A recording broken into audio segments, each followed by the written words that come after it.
Hello, and welcome to the daily Orthodox Christian scripture reading for the fourth Sunday of Great Lent, Commemoration of St. John of the Ladder. Today's epistle reading is from St. Paul's letter to the Hebrews, chapter 6, verses 13 through 20. Brethren, when God made a promise to Abraham, since he had no one greater by whom to swear, he swore to himself, saying, "Surely I will bless you and multiply you." And thus Abraham, having patiently endured, obtained the promise. Men indeed swear by a greater than themselves, and in all their disputes an oath is final for confirmation. So when God desired to show more convincingly to the heirs of the promise the unchangeable character of his purpose, he interposed with an oath, so that through two unchangeable things, in which it is impossible that God should prove false, we who have fled for refuge might have strong encouragement to seize the hope set before us.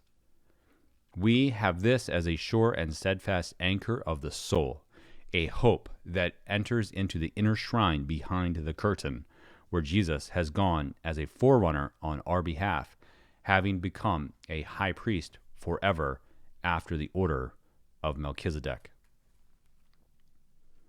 And today's gospel reading is from Mark chapter 9, verses 17 through 31. At that time, a man came to Jesus kneeling and saying, "Teacher, I brought my son to you, for he has a dumb spirit, and wherever it seizes him, it dashes him down, and he foams and grinds his teeth and becomes rigid. And I asked your disciples to cast it out, and they were not able." And he answered them, "O faithless generation, how long am I to be with you? How long am I to bear with you? Bring him to me." And they brought the boy to him, and when the spirit saw him, immediately it convulsed the boy, and he fell on the ground and rolled about, foaming at the mouth. And Jesus asked the father, "How long has he had this?" And he said, "From childhood, and it has often cast him into the fire and into the water to destroy him. But if you can do anything, have pity on us and help us." And Jesus said to him, "If I can, all things are possible to him who believes." Immediately the father of the child cried out and said, "I believe, help my unbelief."